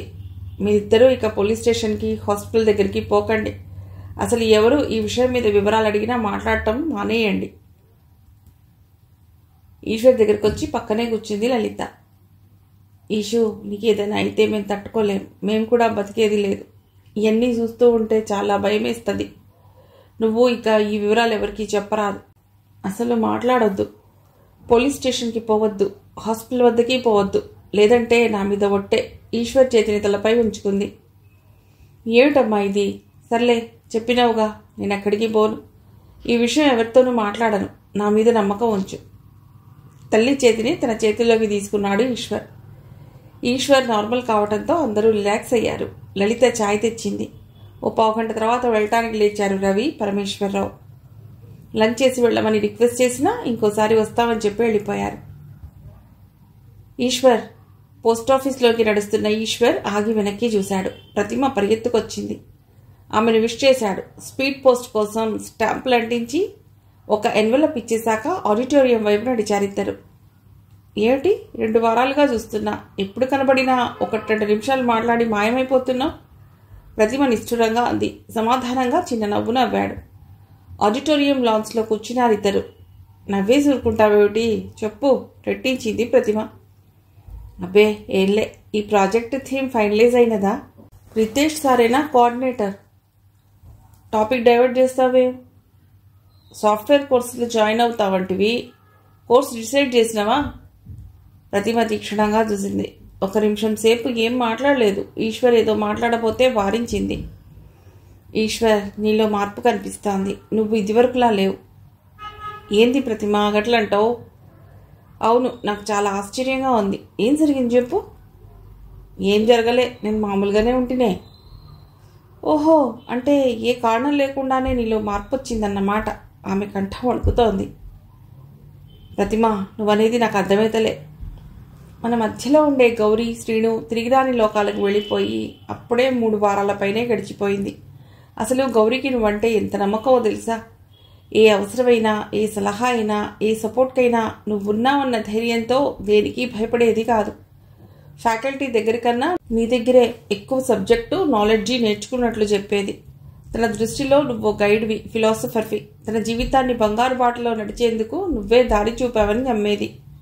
దుఃఖం తన్నుకొస్తుండటంతో ప్రతిమ గొంతు బొంగురుపోతోంది. ఆ రోజు రాత్రి ఆ రాక్షసుల చేతిలో బలైపోతున్నప్పుడు దేవుణ్ణి బదులు నిన్నే తలుచుకుని ఉంటుంది, వచ్చి కాపాడమని. ఈశ్వర్ కనుకొలకుల్లో నీటిబొట్లు నిలిచాయి. తన ఆర్ద్రత కనబడకుండా ఉండేందుకు తల పక్కకి తిప్పాడు. అప్పుడే రవి అక్కడికి చేరుకున్నాడు. వాళ్ళిద్దరూ ప్రాణాలతో మిగల్లేదు. కనీసం ఈ దురాగతానికి పాల్పడిన రాక్షసులకు శిక్ష పడితే వాళ్ళ ఆత్మలు శాంతిస్తాయి. పోలీసుల్ని, మీడియాని, అవసరమైతే పొలిటికల్ లీడర్స్ని కలిసి రిక్వెస్ట్ చేసి ఈ కేసు స్పీడ్గా ఎంక్వైరీ జరగడానికి మీరిద్దరూ సిన్సియర్గా ప్రయత్నిస్తామని ఆ రోజు అన్నారు. కానీ ఎంచేతనో ఇప్పుడు కామ్గా ఉన్నారు. సోషల్ మీడియాలో వచ్చిన యూత్ సపోర్ట్ని ఉపయోగించుకుని ఫైట్ చేద్దామని చెప్పారు. కానీ ఏ కారణంగానో ఇప్పుడు ఆ విషయమే మాట్లాడటం లేదు. అసలు పట్టించుకోవటమే లేదు. మోకాళ్ళలో తల ఉంచుకుని ప్రతిమ ఏడుస్తోంది. నన్ను రోజూ గౌరీ జ్ఞాపకాలు వెంటాడుతున్నాయి. ఆమె ఆత్మపడే యాతన నన్ను మదన పెడుతోన్నది. ప్రాణ స్నేహితులమైన మనం ఆమె ప్రాణాలు పోయిన తర్వాత మాత్రం జస్ట్ టైంపాస్ స్నేహితులుగానే మిగిలిపోయాం. అంతకు మించి ఏం కాము. ఏమీ మాట్లాడలేకపోయారిద్దరు. ఆమె చెప్పిందంతా అక్షరం పొల్లిపోకుండా నిజమే కదా అనిపించింది ఈశ్వర్కి. బలవంతంగా తొక్కిపెట్టిన ఆలోచనలు ఉప్పెనలా ఎగిసిపడుతున్నాయి. అదిమిపెట్టిన జ్ఞాపకాలు లావాలా విరజిమ్ముతున్నాయి. 2 నిమిషాలు నిశ్శబ్దంగా గడిచాయి. ఏదో నిర్ణయించుకున్నట్లు విసురుగా లేచింది ప్రతిమ. సరే, మీ టైం వేస్ట్ చేయను, మీ చదువుని డిస్టర్బ్ చేయను, నేను పెడతా. కొంత దూరం నడిచాక వెనక్కి తిరిగింది. ఈశ్వర్ దగ్గరకు వచ్చింది. ఈశ్వర్, గౌరీ నిన్నెంతగా ప్రేమించిందో నీకు తెలియదు. ఆమె బతుకు ఒక పుస్తకమైతే అందులో ప్రతి పేజీలోనూ నువ్వే ఉన్నావు. ఆమె ప్రతి శ్వాసలోనూ నీపైనే ధ్యాస. ఆమె తన తలుపులన్నింటిలోనూ నిన్ను నింపుకుని ప్రేమించింది. కానీ ఏనాడూ నీకు తెలియనివ్వలేదు. నేను చెప్దామనుకున్నప్పుడల్లా నన్ను వారించింది. ఇప్పుడైనా నీకెందుకు చెప్తున్నానంటే ఆమె మనసు నీకు తెలియాలని. ఇప్పుడు చెప్పకపోతే ఎప్పటికీ నీకు తెలియకుండా పోతుందని. బ్యాగ్లోంచి ఒక డైరీ తీసి ఈశ్వర్ చేతిలో ఉంచింది. ఈశ్వర్ అచేతనుడయ్యాడు. ప్రతిమ మాటలు ఈశ్వర్ మదిలో పెను విస్ఫోటనాన్ని సృష్టించాయి. అమాయకత్వం, మేలతనం మూర్తిభవించిన గౌరిని చూస్తే ఏదో తెలియని వాత్సల్యము, అభిమానము కలిగిన మాట నిజమే. అయినా తనెప్పుడూ అది ప్రేమ భావనగా అనుకోలేదు. గౌరీ తనని అమితంగా ప్రేమించిందన్న నిజం ఈశ్వర్ మనస్సుని అతలాకుతలం చేసింది. గుండెను పిండేసింది. ప్రతి పేజీలో తనపై ప్రేమని భావచిత్రాలుగా గీసిన డైరీని తిరగేస్తుంటే అతడి కళ్ళు ధారాపాతంగా వర్షించాయి. కాసేపటి క్రితం వరకు ఒక ఆత్మీయ స్నేహితురాలే దూరమైందన్న బాధ రెట్టింపై తనకు ప్రాణాధికమైన వ్యక్తి తన నుండి వేరుపడినంత బాధ కలుగుతోంది ఇప్పుడు. మూగగా రోధించింది తడి మనస్సు. డైరీలో కొన్ని పేజీలు తిరగేయగానే ఈశ్వర్ చేతిలోంచి లాక్కుని వెనుదిరిగి గబగబా నడిచింది ప్రతిమ. ఏం చేయాలో పాలుపోలేదు రవికి. కొద్ది సెకండ్లు ఆలోచించి అన్నాడు, ప్రతిమ ఆగు, నీతో మాట్లాడాలి. గబగబా నడుస్తున్న ఆమెను అందుకోవటానికి పరుగు తీశాడు. గౌరీ జ్ఞాపకాలతో ఉక్కిరి బిక్కిరవుతున్న ఈశ్వర్ ఆ రోజు సాయంత్రం ఒంటరిగా బయలుదేరి విశ్వనాథాలయం చేరుకున్నాడు. ప్రార్థన కోసం కాదు, దేవుణ్ణి ప్రశ్నించటానికి. ఓ 10-12 మంది భక్తులు మండపంలో కూర్చుని లింగాష్టకం పఠిస్తున్నారు. గర్భగుడిలో పూజారి అభిషేకం చేస్తున్నాడు. మండపంలో ఓ మూల స్తంభానికి ఆనుకుని కూర్చుని కళ్ళు మూసుకున్నాడు ఈశ్వర్. దేవుడు రాసిన రాత్రి జరిగి తీరుతుందని తను ప్రగాఢంగా విశ్వసిస్తాడు. విశ్వం ఏర్పడ్డాక కృతయుగం మొదలైన దగ్గర నుండి లోక కళ్యాణం కోసం ఎన్నో అవతారాలనెత్తిన దేవుడు దుష్టజనులను, రాక్షసులను సంహరించాడు. ఈ దైవలీల పరమార్థం సజ్జనులను రక్షించడమే. మరి ఈ కలియుగంలా మృగత్వం రాక్షసత్వం నిండిన మనుషులు కొందరు యథేచ్ఛగా పాపాలు చేస్తుంటే, ఆ రక్కసులు మంచివాళ్లను మట్టుబెడుతూ ఉంటే దేవుడు కదిలిరాడేం? దుర్మార్గులని తుడముట్టించడం, దుర్మార్గుల పాపాలు పండే వరకు ఎదురు చూస్తూ కాలయాపన చేస్తుంటే ఎంతమంది అమాయక జనాలు బలైపోతున్నారు. శిలారూపుడై ఉన్న శివయ్య నుండి సమాధానం రాదని ఈశ్వర్కి తెలుసు. మౌనంగా లేచి నడిచాడు. స్టాండ్లోని చెప్పులు తీసుకువేసుకుని తిరుగుబాట పట్టాడు. బాబూ, ధర్మం చెయ్యండయ్యా. జేబులోని కాయిన్స్ తీసి బిచ్చగాళ్లకు వేసే సమయంలో హఠాత్తుగా చిన్న సాధు గుర్తుకొచ్చాడు. అతడితో తను చేసిన వాగ్యుద్ధము గుర్తుకొచ్చింది. చుట్టూతా వెతుకుతూ అడిగాడు, చిన్న సాధు ఏమైండు? ఆడికి మతిపోయినాది, తిక్కతిక్కగా మాట్లాడుతున్నాడని ఈ కూకోనివ్వలేదు బాబు. అదిగో అల్లా స్కూల్ కాడ కూకుంటున్నాడు, ఓ బిచ్చగాడు వివరంగా చెప్పాడు. ఈశ్వర్ గబగబా అటుపక్క నడిచాడు. స్కూల్ వెనకవైపు రోడ్డవతల ఉన్న ఖాళీ స్థలంలో ఓ చెట్టు కింద కూర్చుని ఏదో ఆలోచనలో ఉన్నాడు చిన్న సాధు. ఏం తాత, బాగున్నావా? పలుకరించాక ఎదురుగా ఉన్న రాతిగట్టు మీద కూర్చున్నాడు. చిన్న సాధు పరిశీలనగా చూసి ఈశ్వరి గుర్తుపట్టి చిన్నగా నవ్వాడు. బాగున్నాను బాబు. ఇలా కూర్చారేమిటి బాబు? గుడి వరకు వచ్చినా, నిన్ను కూడా చూసిపోదామని ఇక్కడికి వచ్చినా. మంచిది బాబు. ఆ తర్వాత ఒక నిమిషం నిశ్శబ్దం తిరిగింది. తాత, నువ్వు నిజమే చెప్పినావు. దేవుడు బండరాయి అయిపోయిండు. పాపాలు చేసేవాళ్ళని ఏమీ చేయడంలే, అమాయక భక్తులని పట్టించుకోవటంలే, దుష్ట శిక్షణ శిష్ట రక్షణ రెండూ చేయటంలే. చిన్న సాధు కంగారు పడ్డాడు. బాబు, నేనేదో పిచ్చివాగుడు వాగినాను. మీరది పట్టించుకొని ఇట్టా మాట్లాడొద్దయ్యా. దేవుడున్నాడు. దేవుడే సెడ్డోళ్ల భరతం పడతాడు, మంచోళ్ళని కాపాడతాడు. ఈశ్వర్ పెదవి విరుస్తూ తల అడ్డంగా ఊపాడు. లేదు తాత, మనుషులకు కష్టాలు కలిగితే అది తలరాత అని సరిపెట్టేసుకుంటాం. సాటి మనిషి కష్టాలు కలిగిస్తే ఆడి పాపం పండినప్పుడు దేవుడు తగిన శాస్తి చేస్తాడని సరిపెట్టేసుకుని ఎదురు చూస్తూ ఉంటాం. చూడబోతే కాలానుగుణంగా జరిగేది జరుగుతూ ఉండింది గాని కదిలొచ్చి దుష్ట శిక్షణ శిష్ట రక్షణ చేస్తున్నట్లు అనిపించటంలే. చిన్న సాధు వారించాడు.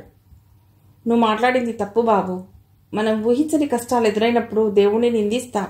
ఇది చాలా సహజం. నీకేదో బాధ కలిగి ఇట్లా మాట్లాడుతున్నావు. ఏమైంది బాబు? వరుసగా జరిగిన సంఘటనల గురించి చెప్పాడు ఈశ్వర్. అయ్యో పాపం, ఆ అమ్మాయి గురించి పేపర్లో చదివినాను బాబు. ఎంత దారుణం జరిగిపోనాది. చిన్న సాధువు బాధపడ్డాడు. కానీ ఆ నేరస్తులని దేవుడు వదిలిపెట్టాడు. ఏదో ఒక రూపంలో వచ్చి వాళ్ళని శిక్షిస్తాడు ఆత్మవిశ్వాసంతో అన్నాడు చిన్న సాధు. ఈశ్వర్ మనసు అంగీకరించడం లేదు. లేదు తాత, నాకు నమ్మకంలే. దేవుడు మంచోళ్లకు న్యాయం చేస్తాడని, చెడ్డోళ్లకు శిక్షేస్తాడని నమ్మకం చచ్చిపోయింది. అందుచేత ఎవ్వరూ దేవుడికి భయపడకుండ్రు. సొసైటీలో మంచోళ్లదే ఇమేజ్ కోసం ఆస్తికులుగా కనబడినా ధైర్యంగా తప్పులు చేస్తుండ్రు. ఇదంతా చూస్తే దయ్యాలే నయమనిపిస్తున్నది. అవైతే హాని చేస్తాయని అందరూ భయపడతారు. నువ్వు చాలా బాధలో ఉన్నావు బాబు. ఇవేవి ఆలోచించగా దేవుడిపైనే మనస్సుంచి నిశ్చింతగా ఉండు. ఆయనే చూసుకుంటాడు. చిన్న సాధు అనునయించడానికి ప్రయత్నించాడు. కొద్ది క్షణాల మౌనం తర్వాత తనలో తాను మాట్లాడుకుంటున్నాడు ఈశ్వర్.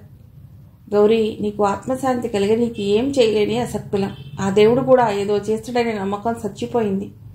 నీ ఆత్మశాంతికి నువ్వే రావాలి. నువ్వు దయ్యమై రావాలి. దయ్యమై వచ్చి ఆ రాక్షసులను చంపాలి. నీ ఆత్మకు నువ్వే శాంతి చేకూర్చుకోవాలి. అలా అనుకుంటూనే లేచాడు. అవే మాటల్ని మళ్ళీ మళ్ళీ అనుకుంటూ ముందుకు నడిచాడు. చిన్న సాధు ఏదో చెప్పాలని ప్రయత్నించి సంశయంతో ఆగిపోయాడు. ఆ సమయంలో అక్కడికి చేరుకున్న ప్రతిమ చెవిన ఈశ్వర్ మాటలు పడ్డాయి. ఈశ్వర్ మనసులోని సంఘర్షణను అవగతం చేసుకుంది. ఒక్క నిమిషం ఆలోచించి గబగబా నడిచేతడిని చేరుకుంది. ఈశ్వర్, నువ్వు గుడికి వచ్చా ఉంటావని ఖచ్చితంగా ఊహించొచ్చాను. తన మనసులోని ఆలోచనలు తెలియకుండా ఉండాలని చిరునవ్వు మొహాన్ని అతికించుకుని మాట్లాడాడు. ప్రతిమ, ఎట్లా ఉన్నావు? I'm fine. మళ్ళీ తనే మాట్లాడింది. ఈశ్వర్, సెమిస్టర్ ఎగ్జామ్స్ దగ్గర పడిపోతున్నాయి. కొద్దిగా డౌట్స్ ఉన్నాయి. 2-3 రోజులు నువ్వు టైం స్పేర్ చేయాలి. షూర్, రేపు ఎల్లుండి ఈవినింగ్ టైంలో కూర్చుందాం, సరేనా? అలాగే ఈశ్వర్. సబ్జెక్టు విషయాలు మాట్లాడుకుంటూ వసంత్ నగర్ ఆర్చి వరకు నడిచాక బాలానగర్ వైపు వెళ్లే 7 సీటర్ ఆటోలో ఎక్కారు. జేఎన్టీయూ జంక్షన్లో దిగాక బాయ్ చెప్పి ప్రగతి నగర్ అప్రోచ్లోని హాస్టల్ వైపు నడిచింది ప్రతిమ.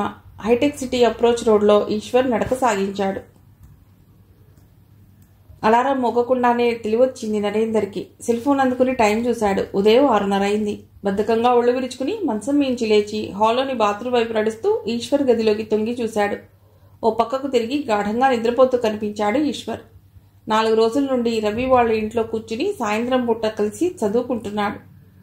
నిన్న రాత్రి వచ్చేసరికి 11:30 దాటిపోయింది. అంచేత ఇంకాసేపు పడుకున్నాక లేపుదామనుకుని తన పనుల్లో మునిగిపోయాడు నరేందర్.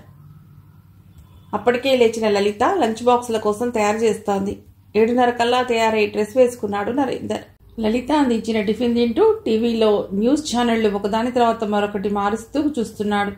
ఒక ఛానల్లో అప్పటికప్పుడు చూపడం మొదలెట్టిన బ్రేకింగ్ న్యూస్ నరేందర్ని విశేషంగా ఆకర్షించింది.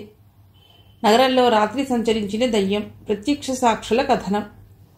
కొద్ది నిమిషాల వ్యత్యాసాల్లో అన్ని ఛానళ్లలోనూ ఇదే తాజా వార్త ప్రసారం మొదలైంది.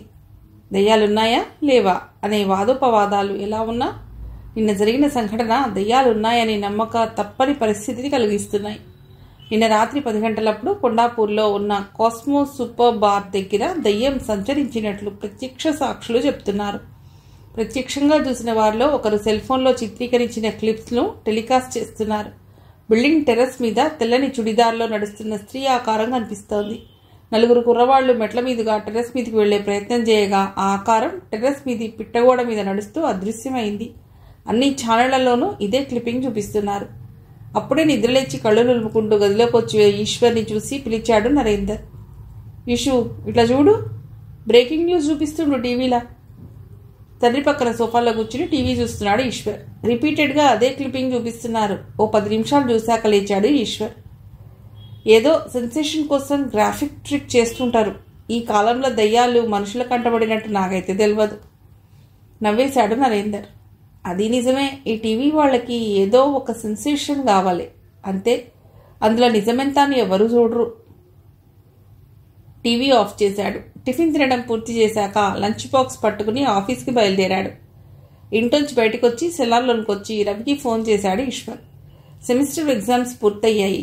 పై ఊళ్ళకి చెందిన వాళ్లు 10 రోజుల సెలవులకు ఊళ్ళెళ్ళిపోయారు. ప్రతిమ తల్లికి ఫోన్ చేసి చెప్పింది ఈసారి హాలిడేస్కి రావటం లేదని, ప్రాజెక్ట్ వర్క్ కోసం డాక్యుమెంటేషన్ చేయవలసి ఉందని, అంచేత రావటం లేదని చెప్పింది. ఈశ్వర్ రవిలకు రాబోయే నెలలో క్యాంపస్ ఇంటర్వ్యూలు ఉన్నాయి. కంబైన్డ్ స్టడీస్ చేస్తున్నారు. ఆ రోజు రాత్రి ఈశ్వర్ ఇంటికి వచ్చేసరికి రాత్రి 12 అయింది. రవి ఇంట్లో డిన్నర్ కానిచ్చేయడంతో ఇంటికి రాగానే నిద్రపోయాడు. మర్నాడు ఉదయం 8 అయినా నిద్ర లేవలేకపోయాడు. నరేందర్ వచ్చి చూసి చిన్నపాటి జ్వరం ఉన్నట్లు గ్రహించాడు. బ్రేక్ఫాస్ట్ చేశాక మాత్ర వేసుకుని రెస్ట్ తీసుకుంటే తగ్గుతుందనే ఉద్దేశంతో ఈశ్వర్ని నిద్రలేపాడు. ఈషు, రాత్రిపూట 10 కల్లా చదువు బంద్ చేసి వచ్చేసినావంటే మంచిగా ఉంటుంది. అర్ధరాత్రి ఏళ్ళ చలి ఎక్కువవుతుంటుంది. చలిలో తిరుగుడు వల్ల అయి ఉంటుంది జ్వరం. టాబ్లెట్లతో పాటు వేడిగా ఛాయ్ ఇచ్చింది లలిత. నరేందర్ బ్రేక్ఫాస్ట్ చేస్తూ టీవీ ఆన్ చేశాడు. యాదృచ్ఛికంగా దయ్యానికి సంబంధించిన మరో బ్రేకింగ్ న్యూస్ వస్తోంది. మరొకసారి నగరంలో సంచరించిన దయ్యం. నిన్న రాత్రి 9 గంటలప్పుడు హైటెక్స్లో బడా పారిశ్రామికవేత్త వల్లభేష్ కూతురు పెళ్లి జరుగుతున్న సమయంలో కార్ పార్కింగ్ స్థలంలో సంచరించిన దయ్యం. గతంలో కనిపించినట్లుగానే తెల్లని చుడిదార్లో ఉంది. కాస్త చీకటిగా ఉన్న స్థలంలో కార్ల మధ్య పరుగులు పెట్టింది. అక్కడ ఉన్న జనం పరుగులెట్టారు. కొంతమంది జనాలు టార్చ్ లైట్లు ఫోకస్ చేసి ముందుకు వెళ్లబోయేసరికి మాయమైపోయింది. సెల్ ఫోన్లో రికార్డ్ చేసిన క్లిప్పింగ్లను అన్ని ఛానల్స్ చూపిస్తున్నాయి. నరేందర్కి చాలా ఆశ్చర్యం అనిపించింది. లలిత ఈశ్వర్ని పిలిచాడు. చాలా ఆసక్తిగా చూశారు. ఈషు, లాస్ట్ టైం చూసినప్పుడు ఇదేదో గ్రాఫిక్ ట్రిక్ అనుకుంటున్నాం, కానీ ఇప్పుడు చూడబోతే అట్లా అనిపించట్లే, ఏమంటావు? ఈశ్వర్ ఏం మాట్లాడలేదు. ఈ సెన్సేషన్ సాయంత్రం కల్లా కొత్త మలుపు తీసుకుంది. పెళ్లిలో వీడియో తీస్తున్న ఓ వ్యక్తి అసంకల్పితంగా ఆ సమయంలో బయటకొచ్చి ఈ హడావిడి చూసి తన కెమెరాలో దయ్యాన్ని కవర్ చేశాడు. స్పష్టంగా కనిపిస్తున్న ఆ వీడియో క్లిప్పింగ్ టీవీ ఛానళ్లకు అందించడంతో టెలికాస్ట్ మొదలెట్టారు. టీవీలో చూసిన జేఎన్టీయూ స్టూడెంట్స్ చాలా మంది వెంటనే గౌరీ పోలికలను గుర్తుపట్టారు. గ్యాంగ్ రేప్ కేసులో చనిపోయిన గౌరీలా ఆ దయ్యం ఉందన్న వార్త దావానలా రాష్ట్ర వ్యాప్తంగా పాకింది. కొద్ది గంటల్లో ఈ వార్త నేషనల్ మీడియాలో కూడా ప్రసారం మొదలైంది. చిత్రం ఏమిటంటే నిట్ట నిలువుగా ఉన్న గోడపై కూడా ఆ దయ్యం నడవటం అందరికీ గగుర్పాటును, ఆశ్చర్యాన్ని కలిగించింది. టీవీలో సరికొత్త బ్రేకింగ్ న్యూస్ గురించి కాలేజీలో క్లాస్మేట్ల ద్వారా తెలుసుకున్న ఈశ్వర్ ఇంటికి వచ్చేసరికి అప్పటికే టీవీకి అతుక్కుపోయి కనిపించారు లలిత, నరేందర్. ఈషు, ఇదంతా నమ్మలేకున్నా నిజమేనా అనిపిస్తున్నది. గౌరీ పోలికలతో ఆ ఆకారం స్పష్టంగా కనిపిస్తుంది. గౌరీ దయ్యమై వచ్చినాదని అందరూ నమ్ముతున్నారు. ఆశ్చర్యం లలిత కళ్ళల్లో కనిపిస్తున్నది. రేప్ చేసిన వాళ్ల మీద పగ తీర్చుకోవడానికి దయ్యమై వచ్చినాదేమో. తనది కూడా అదే అభిప్రాయం అన్నట్లు తలూపాడు నరేందర్. చాలామంది ఇలాగే ఆలోచిస్తున్నట్లు కొద్దిసేపటికి నిర్ధారణ అయింది. టీవీ ఛానళ్లలో చర్చావేదికలు, లైవ్ టెలికాస్ట్లు మొదలయ్యాయి. ఊళ్ళో అక్కడక్కడ ప్రజలను ఇంటర్వ్యూలు తీసుకుంటున్నారు రిపోర్టర్లు. అవునండి, ఇంతవరకు నేరస్తుల ఆచూకీ తెలియదు. పోలీసులు, ప్రభుత్వాలు చేతులెత్తేశారు. అందుకే తన పగ తీర్చుకోవడానికి ఆ అమ్మాయి దయ్యమై వచ్చింది. ఒక మధ్యతరగతి మహిళ తన అభిప్రాయాన్ని తెలియజెప్పింది. ఇంచుమించు ఇదే విధంగా నమ్ముతున్నట్లు చాలామంది చెప్పారు. టీవీ చర్చల్లో కొంతమంది హేతువాదులు అభ్యంతరాలు తెలియజెప్పి ఇదేదో గ్రాఫిక్ మాయాజాలమని వాదించినప్పటికీ అధిక శాతం ప్రజలు దయ్యం రావటం నిజమేనని నమ్మారు. ఇహ దయ్యాలకు సంబంధించిన పాత వార్తలు, సినిమాలు రీటెలికాస్ట్ చేయడం మొదలెట్టాయి ఛానళ్లు. దయ్యాన్ని పాత్రగా చేసి కామెడీ స్కిట్స్లు, జోకులు, కార్టూన్లు అన్నీ సందడి చేస్తున్నాయి. కావలసినంత కాలక్షేపాన్ని ఇస్తున్నాయి. ఐబీఎం కంపెనీ నిర్వహించిన క్యాంపస్ ఇంటర్వ్యూలో ఈశ్వర్, రవి ఇద్దరు సెలెక్ట్ అయ్యారు. వీళ్ళిద్దరితో పాటు మరో 12 మంది సెలెక్ట్ అయ్యారు. ఫైనల్ రిజల్ట్స్ వచ్చిన తర్వాత జాయిన్ కావాల్సి ఉంటుంది. ఆ రోజు మధ్యాహ్నం రిజల్ట్స్ ప్రకటించగానే ఆనందాన్ని ప్రొఫెసర్స్తో, తోటి స్టూడెంట్స్తో పంచుకున్నారు. ఇంటికి రాగానే అమ్మకి, నాన్నకి స్వీట్ తినిపించాడు ఈశ్వర్. వాళ్ళిద్దరూ చాలా అమితంగా ఆనందపడ్డారు. ఉద్యోగం వచ్చినందుకే కాకుండా క్రమంగా గౌరీ సంఘటనను మర్చిపోయి నార్మల్ అవుతున్న ఈశ్వర్ని చూసి మరింత సంతోషానికి లోనయ్యారు. ఈ సందర్భంగా రాత్రి డిన్నర్కి ఈశ్వర్ని పిలిచాడు రవి. మరీ లేట్ చేయకుండా ఇంటికి వచ్చేయమని చెప్పింది లలిత. 12 లోపే వచ్చేస్తానని, ఇంకా లేట్ అయితే రాత్రికి రవి వాళ్ళ ఇంట్లో ఉండి ఉదయాన్నే వస్తానని చెప్పి యాక్టివా మీద వెళ్లాడు ఈశ్వర్. మర్నాడు ఉదయాన్నే ఓ సంచలన వార్త రాష్ట్రాన్ని, దేశాన్ని దిగ్భ్రాంతికి గురిచేసింది. హైటెక్ సిటీ అప్రోచ్ రోడ్లో సురభేంద్ర కన్స్ట్రక్షన్స్ కంపెనీ వాళ్ల వెంచర్ దగ్గర నిర్మాణంలో ఉన్న మల్టీ స్టోరీడ్ బిల్డింగ్ టెర్రస్ పై నుండి కిందపడి భయానక రీతిలో ఉన్న 3 డెడ్ బాడీలు. నగరంలో సంపన్న వర్గానికి చెందిన వారి కొడుకులు ఆ 3. వాళ్లలో ఒకడు సురభేంద్ర కంపెనీ వారసుడు సునందనీల్, రెండోవాడు ప్రముఖ పారిశ్రామికవేత్త జీవకారుణ్యరావు కొడుకు ధృపద కుమార్, మూడోవాడు సీనియర్ రాజకీయవేత్త గురుమణి మనవడు మణిరాజ్. 6వ ఫ్లోర్ పై నుండి కిందనున్న ఇనుపరాడ్లపై పట్టం చేత దేహమంతా ఛిద్రమై ధారలు కట్టిన రక్తపు మడుగుల మధ్య మాంసపు ముద్దలా ఉన్నారు. రాత్రి 2 గంటలప్పుడు భయంకరమైన చావుకేకలు వినబట్టంతో కాస్త దూరంలో గుడిసెల్లో ఉన్న కూలీలు పరుగునొచ్చారు. నెత్తురోడుతూ ఇనుపరాడ్లు చొచ్చుకుపోయి అత్యంత భీభత్సమైన స్థితిలో ఉన్న 3 శవాలను చూసి 108 అంబులెన్స్కి ఫోన్ చేశారు. భయానక స్థితిలో శవాలను చూసి 108 అంబులెన్స్ వాళ్లు పోలీసులకు ఖబరందించారు. ఆ 3 నగరంలోని ఉన్నత వర్గానికి చెందిన వారి వారసులుగా గుర్తించగానే అలజడి ప్రారంభమైంది. పోలీసు ఉన్నతాధికారులు పరిగెత్తుకొచ్చారు. మీడియాకు ఈ విషయం తెలిసి అన్ని ఛానళ్లు, ఓబీ వ్యాన్లు అక్కడికి చేరుకున్నాయి. ఆ కుటుంబాలకు చెందిన బంధువులు అక్కడికి చేరుకున్నారు. గుంపులుగా చేరుకున్న జనాన్ని కట్టడి చేయడం పోలీసులకు కష్టం అవుతోంది. రవి వాళ్ల ఇంటి దగ్గర నుండి బయలుదేరి తమ ఇంటికి చేరుకున్న ఈశ్వర్ ఈ వార్తా వివరాలను తల్లిదండ్రుల ద్వారా తెలుసుకుని తను టీవీ ముందర కూర్చున్నాడు. ఆ రోజు లలిత స్కూల్కి హాలిడే. నరేందర్ ఆఫీస్కి వెళ్ళిపోయాడు. లంచ్ చేసిన తర్వాత ఇంటర్వ్యూల కోసం ప్రిపేర్ అవ్వటానికి రవి ఇంటికి వెళ్ళాడు. ఈశ్వర్ ఎప్పటికప్పుడు ఇద్దరికి ఫోన్లు చేస్తూ అప్డేట్స్ ఇస్తోంది లలిత. సమయం గడిచే కొద్దీ కొత్త కొత్త విషయాలు తెలుస్తున్నాయి. పోలీసులు ప్రెస్ మీట్ పెట్టి వివరాలు తెలిపారు. తెల్లవారుజామున పోలీసులు సంఘటనా స్థలంలో క్లూస్ వెతుకుతున్నప్పుడు ఆ బిల్డింగ్ టెర్రస్ పైన వాటర్ ట్యాంక్ పక్కన అపస్మారక స్థితిలో పడి ఉన్న ఒక అమ్మాయిని గుర్తించారు. ఆమెపై అత్యాచార యత్నం జరిగినట్లు శరీరంపై ఉన్న గాయాల వల్ల తెలుస్తోంది. ఆమెను వెంటనే హాస్పిటల్కి తరలించి ఐసీయూలో ఉంచి సత్వర చికిత్స మొదలెట్టారు. ఆ అమ్మాయికి తెలివొస్తే అసలు ఏం జరిగిందన్నది పూర్తిగా తెలుస్తుందని పోలీసులు అభిప్రాయపడ్డారు. వేరే ఎవరైనా దుండగులొచ్చి ఆ అమ్మాయిని అత్యాచారం చేయబోతుంటే ఆ 3 కాపాడే ప్రయత్నం చేసి ఉంటారని, ఆ ప్రయత్నంలో ఈ 3 బిల్డింగ్ పై నుండి కిందకి తోసేసి ఉంటారని వాళ్ళ కుటుంబ సభ్యులు అనుమానం వ్యక్తం చేశారు. పోలీసులు డెడ్ బాడీలను పోస్ట్మార్టంకి పంపించారు. మొత్తం మీద సంపన్న కుటుంబాలకు చెందిన విషయం కాబట్టి అత్యంత సంచలన వార్తగా ఫోకస్ అయింది. లైవ్ అప్డేట్స్తో టీవీ ఛానల్స్ నిరంతరం ఈ వార్తకు సంబంధించిన విషయాలను టెలికాస్ట్ చేస్తూనే ఉన్నాయి. మీడియా ఓబీ వ్యాన్లు హాస్పిటల్ దగ్గర బార్లు తీరి వేచి చూస్తున్నాయి. సాయంత్రం అయ్యేసరికి ఆ అమ్మాయికి స్పృహ వచ్చింది. కళ్ళు తెరుస్తూనే భూత్ భూత్ అని అరుస్తూ వణికిపోయింది. ఆమె స్పందన బట్టి ముంబైకి చెందిన అమ్మాయిగా గుర్తించారు. కాసేపటికి ఆమె మరింత మెరుగుపడింది. మీడియా వాళ్ళని, డాక్టర్లని, ఇతరులని అందరినీ బయటికి పంపించేసి రూమ్ తలుపులు మూసివేసి పోలీసులు ఆమెను మాట్లాడించారు. హిందీలో ఆమె చెప్పిన వివరాలు విని నివ్వెరపోయారు. ఆ యువతి పేరు రీమా. సురభేంద్ర కన్స్ట్రక్షన్ ముంబై ఆఫీస్లో అకౌంట్స్ అసిస్టెంట్గా పనిచేస్తోంది. ఆమె చాలా అందంగా ఉండటంతో సురేంద్రనీల్ కన్నుబడింది. ఆమె ఒంటరిగా ఉంటోందని, నా అన్నవారు ఎవరూ లేరని తెలిసాక అకౌంట్స్ ఆడిట్ పనులని చెప్పి హైదరాబాద్ రప్పించాడు. రాత్రి చాలాసేపటి వరకు హైదరాబాద్ ఆఫీస్లో పనుందని ఉంచాడు. కూల్ డ్రింక్లో మత్తుమందు కలపడంతో స్పృహ తప్పి పడిపోయింది. తన మిత్రులైన ధృపద్, మణిరాజులను పిలిచి ముగ్గురు ఇన్నోవాలో రీమాను ఎక్కించుకుని హైటెక్ సిటీ వెంచర్ దగ్గరికి వెళ్లారు. టెర్రస్ మీదకు ఆ అమ్మాయిని తీసుకుపోయారు. అక్కడ రీమాకి తెలివొచ్చే వరకు లిక్కర్ తాగి తింటూ కాలక్షేపం చేశారు. ఆమెకు తెలివొచ్చిన తర్వాత పరిస్థితి అర్థమైంది. తననేమీ చేయొద్దని వేడుకుంది. పరిగెత్తింది. ముగ్గురు ఆమెను వెంబడించి అందుకుంటూ హింసిస్తూ ఆనందం పొందుతున్నారు. అలా ఓ అరగంట సేపు పరుగులు పెట్టించారు. గాయపరిచారు. రక్తం ఓడుతున్న ఆమె అలసిపోయింది.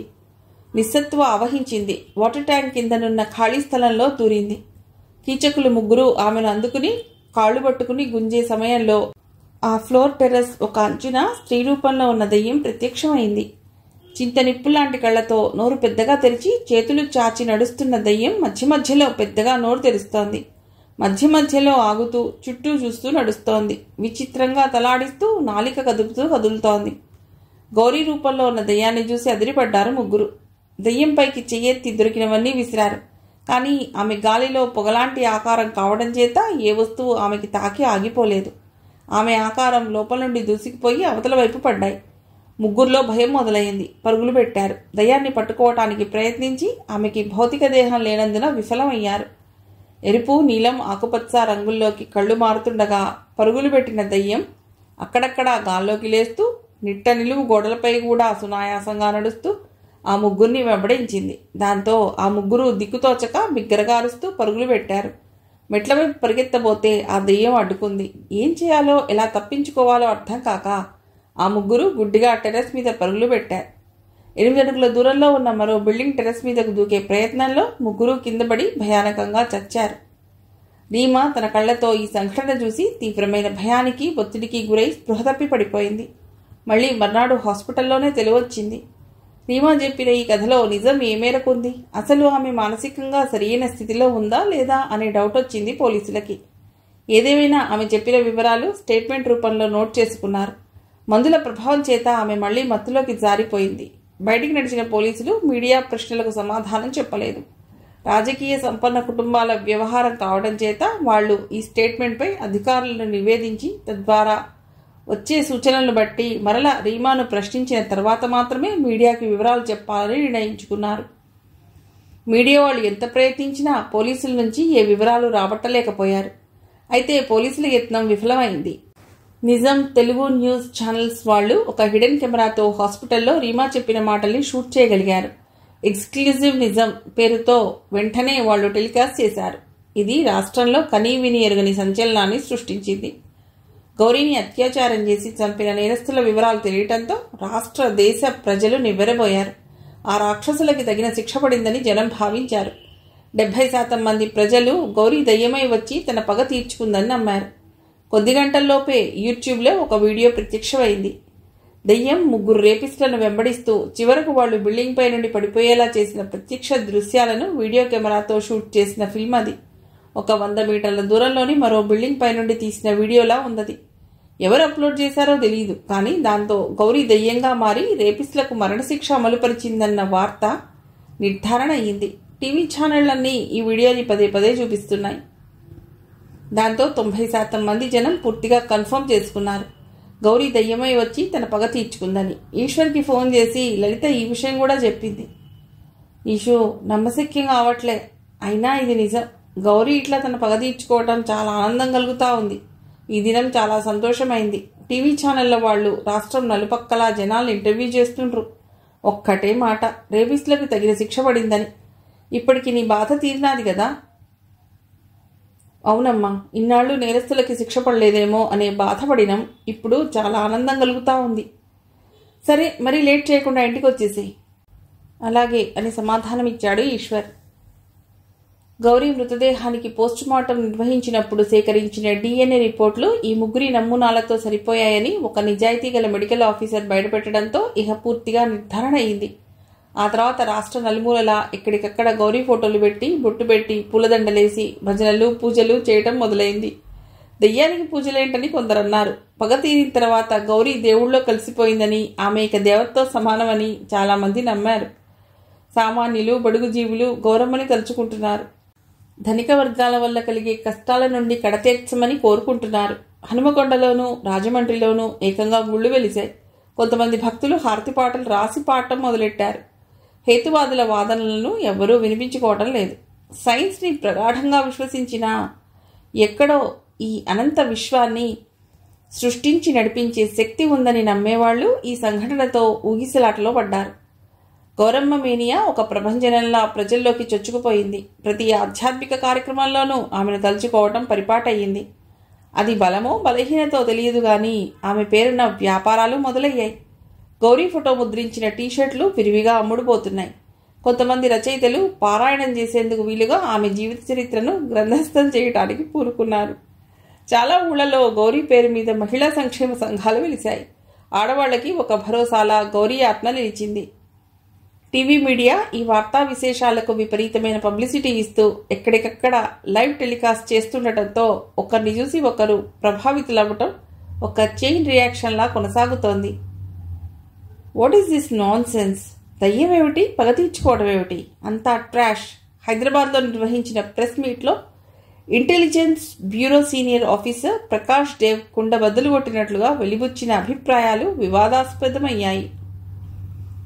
మత విశ్వాసాలను గౌరవించడం అందరి బాధ్యత, కానీ దాని అర్థం మూఢనమ్మకాలను ప్రోత్సహించడం కాదు. సైన్స్, టెక్నాలజీ ఇంతలా పురోగమించిన ఈ రోజుల్లో దయ్యాలు, భూతాలు అని నమ్మటం మూర్ఖత్వం. ఇలాంటి నమ్మకాలను ప్రోత్సహించడం బాధ్యతారాహిత్యం. ప్రకాష్ వాదన హేతుబద్ధంగా, లాజికల్గా అనిపించినా చాలామందికి నచ్చలేదు. చనిపోయిన వ్యక్తి ఆత్మరూపంలో ఈ లోకంలోనే తిరుగాడుతుంటాడనే నమ్మకం పురాతనమైంది. సైన్స్ పరంగా ముందడుగు పడని శతాబ్దాల వెనకటి రోజుల్లో రాజ్యాధికారులు, పండితులు అనబడేవారు, బలవంతులు తాము నమ్మిందే నిజం అని చెప్పే రోజుల్లో తమ ఊహలని మత విశ్వాసాలుగా ప్రజల మీద రుద్దిన మూఢనమ్మకాలలో ఇదొకటి. సాంప్రదాయాలని పరిరక్షించడం మానవ సమాజాల విద్యుక్త ధర్మం. ఆ విధానంలో భాగంగానే తప్పనిసరి పరిస్థితుల్లో ఇలాంటి మూఢనమ్మకాలు కొనసాగుతున్నాయి. ప్రకాష్ చాలా నిక్కచ్చిగా తన అభిప్రాయం చెప్పాడు. మనోభావాలను గాయపరచకూడదనేది మంచి లౌకిక తత్వం అయినంత మాత్రాన మూఢనమ్మకాలని ప్రశ్నించకూడదనటం అసంబద్ధం. అసలు దయ్యానికి నిర్వచనం ఏమిటి? ఏ గ్రంథంలోనైనా వివరించబడిందా? దయ్యం అనేది ఒక పదార్థమా లేక శూన్యమా? పదార్థమైతే గాల్లో తేలుతుంది. వస్తువులు గోడల గుండా ఎలా చొచ్చుకుపోతుంది? ఒకవేళ శూన్యమే అయితే గాల్లో ఆకారంలా ఎలా కనిపిస్తోంది? మనిషి దేహాన్ని విడిచిన ఆత్మే దయ్యమైతే భౌతికపరమైన వస్త్రాదులని ధరించి కనిపిస్తుందెందుకు? వస్త్రరహితంగా ఉండాలి కదా.